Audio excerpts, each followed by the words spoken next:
It has been speculated that Toby Fox intentionally told the art designers to make Tenna's butt bigger for, character reasons. Hey fellas, Ovaries here, and welcome back to With a Y. And this is one Chelsea Saunders, aka Pixelated Crown, and you may recognize their work from the video game Deltarune. For the anniversary of Chapters 3 and 4's release, they made a big old thread of like all the work they did, creating the 3D model for Tenna that eventually got turned into those 2D sprites that we all know and love and had like a jump scare reaction to seeing what they looked like when he first appeared in the game. In it, they give a lot of details on like their process for it. We get to see the 3D model for Tenna and a bunch of recognizable poses before he got too deified. And it's not like this has gone under the radar entirely, but there's a lot of juicy stuff in here I haven't seen anybody on YouTube talk about yet, so I thought it could be a bit of fun to just go through these and get some of the insights to the behind the scenes of how Deltarune got made. Chelsea says, I'd individually render the poses to get that early 3D shine. Here's some of them at their original resolutions. I'd work from text descriptions from Toby, and sometimes there'd be a paint sketch to help out. This fella drew the concept that I modeled from and some poses too. Let's take a look. I don't know if I like seeing him this high res, man. He's like in that uncanny valley of between GameCube and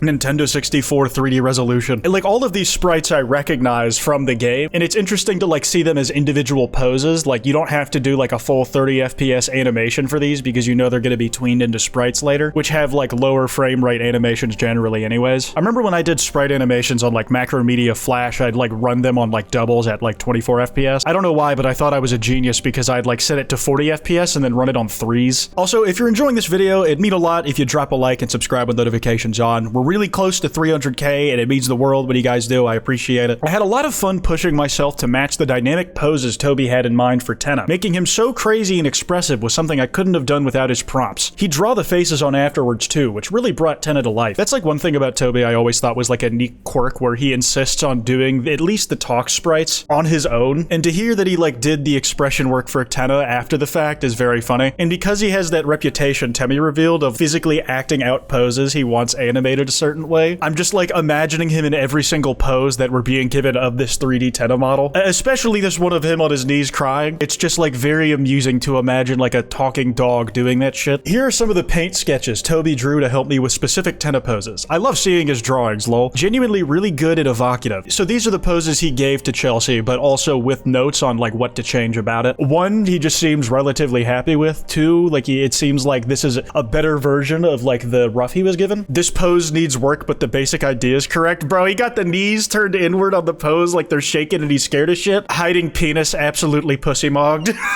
The scribble on his hand almost makes it look like he's like a little wiggly to show that he's shaking. Dude, oh man, he did some fucking photo bashing in these, but still pixelated them. Like, this is very clearly a picture of a hand that he like found laying around, but I respect that he low-resed it. Unless this hand already exists in the resolution that we're seeing it here. I can't figure out this arm, so hide it behind his body. I don't want to fucking put up with it anymore. Number 5 should be more angled. Oh yeah, I can definitely see like instead of bowing straight to the screen, like the ones that we got in the game, he's like slightly turned to like face a diagonal direction instead of straight on. Looks like a fucking dork and he's like looking down at something on the ground if you don't have that. It almost feels like the knees being turned inward for Tenna were a thing like in the early design stages. In the 7 and 7 ult, the legs look exactly like the shadow guys, so I wonder if that was a concept that got reused from Tenna into one of the more standard mob darkeners. This is just fucking incredible, dude. Is this in the game anywhere? Like, I know he has like the limp antennas skulking about, but holy fuck, that's hilarious. Then you got all his podium poses like he's the host of Jeopardy. Very unusual setup they had on the game show by the standards of today. Like in the last decade, have you heard of a host just having their own podium the same size as the contestant ones? Steve Harvey likes to skulk around the set and exude pressure so that every person on a Family Feud's moves take an extra PowerPoint amount. And on Jeopardy, they get a big fucking table that's bigger than anything the contestants get. You have scared Tenna here and then like the really bashful Tenna, and like we recognize these poses in some form, and then he has like the reference image on the right. The Getty Images is fucking killing me. There was a time when I was struggling to capture what he wanted for these specific Tenna poses until Toby acted them out himself. And I thought,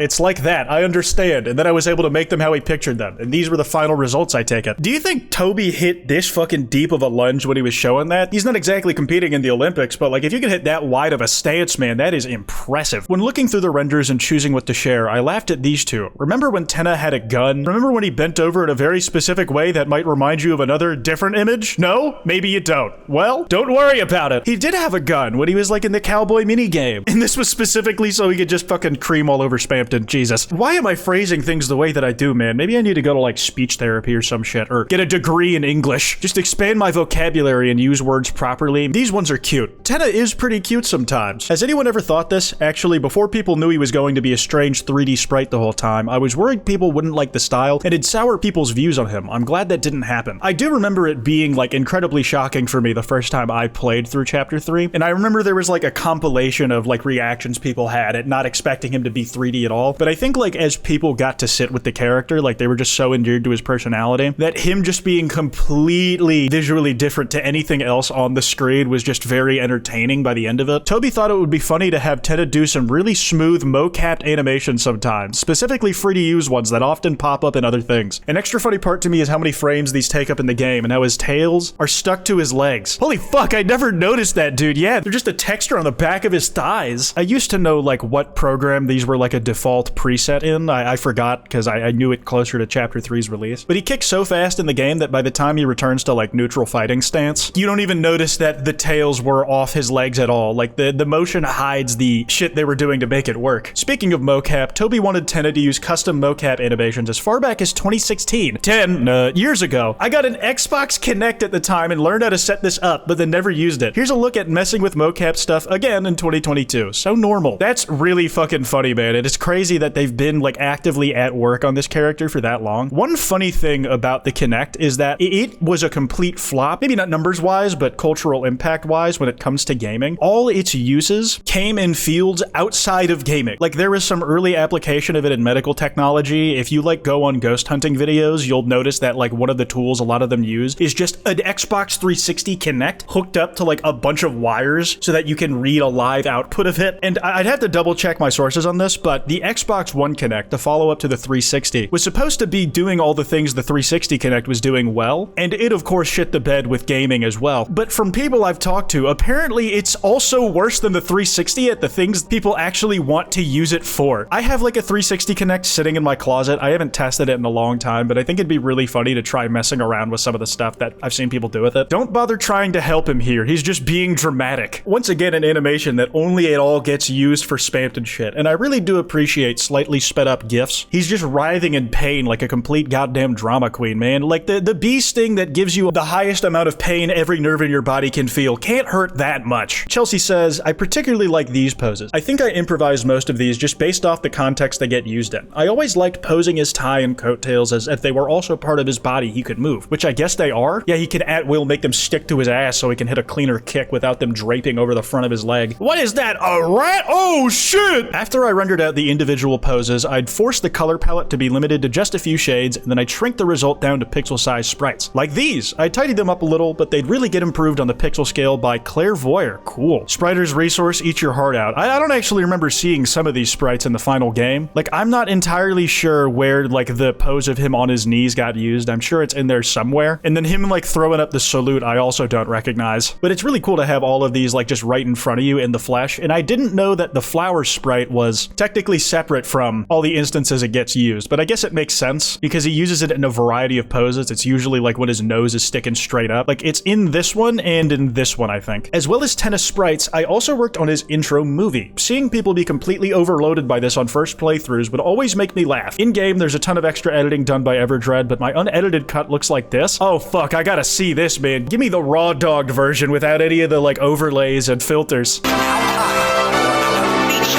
Yeah, like, I could have sworn that this wasn't, like, as flat of an image as it is in this version. Coming straight from your house. I feel like a lot of the assets were sped up, but I could also be misremembering, but all the core elements are there. Coming straight from your house. Honey, he's the one. You know, one thing I probably should have, like, figured out, I remember, like, the Weird Route page on, like, the Noah Holiday ARG of it all, like, the 1, 2, 3, 4, 5 was lined up. God damn it, I am so fucking scared for June 24th. Show that makes you scream. Seeing that Ralsei without, like, all the VHS filters over top is so cursed. Mr.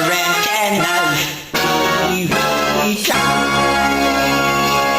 Yeah, I can see where Everdread was filling in a lot of the blank stuff, but like the whole skeleton's there, and I always enjoy seeing early versions of certain work. This was the entire storyboard I had to work from, and I'm realizing now that there's this note, put him in car, etc., that I never did and actually don't know what it would mean exactly. Working on this had me listen to the accompanying audio many times, but it's good, so it's okay. Yeah, I mean, I think like the way it turned out, well, a lot of people were a fan of, myself included. It's now time for a feature presentation. Feature. Here's a note for like anybody. You can like create the skeleton of a vision you're trying to communicate to someone else with really basic visuals like this. Even for my thumbnail artist, Ari Webb, one thing I'll do a lot of times is give them like a stick figure drawing alongside like a text prompt that I want. Like I was trying to get them to create a PNG of me crying blood out of my eyes, and I wanted to get like a center like camera facing angle and like a side facing one, like as if I was reacting to something crazy happening next to me via, you know, normal YouTube reaction image. And they basically nailed it first time. And like with the audio like already made, you can like tell where these things are supposed to line up. Feature obviously lines up with feature and you want it spelt wrong. Coming straight from your house, and you kind of just get the basics of the angle that it's supposed to come at, and like Tenna's running out the door straight on, and then there's two of them coming out of two separate houses. He's the one, and then it's like you with the quotes of where it's like actually supposed to start. This is like really fascinating to see like the storyboard of. He's groovy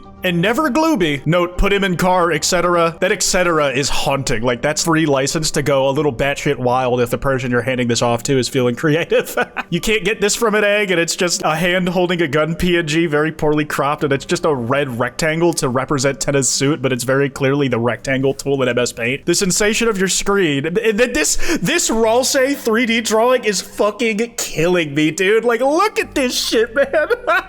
This might be like the funniest fucking single Toby drawing out of like this whole like sheet, because there is no precedent for how they conceptualized the 3D Ralsei like before this, I don't think. Mr. Antenna's TV time. Note he's in full color for this. Here's a bunch of random clips from the Maya project. Oh, show me that rig. Show me that rig. Show me him like dawdling all over the place. For the 3D Ralsei clip from the intro, Toby really wanted it to look a certain way and drew more sketches for guiding me with this part than any other. They genuinely helped. Look at this fucking shit, man. They fucked my boy up. They turned him into a toilet seat. What the hell? This reminds me of all like the cursed Garfield toilet merch, man. That's fucked up. And this angle of under Ralsei's chin is blowing my mind. What the hell was he thinking when he made that shit? Stage 1, looking around. His mouth slowly opens gradually to a moderate degree. Stage 2, the scream. His mouth extends open rapidly, jittering. How much it's open extremely fast. His head gets thrown back slightly, twisting on all three axes, then begins twisting rapidly in various rotations. We may not even need stage 1. Instead, he could just be screaming for the whole thing. I think stage 1 did make it in eventually, right? Remember how Toby's original storyboard had the note covered in slime and shrinks? That meant I had to learn how to make 3D slime. You can see my tech advancing here. This is like those 1 to 10,000 face YouTube shorts you get, man. Wow, that slime is certainly improved. Incredible work. I'm really happy with how the final animation at the end of the intro movie turned out. It wouldn't look as good if it wasn't for some 2D animation reference from Small Boo Studio. Mr. Antenna's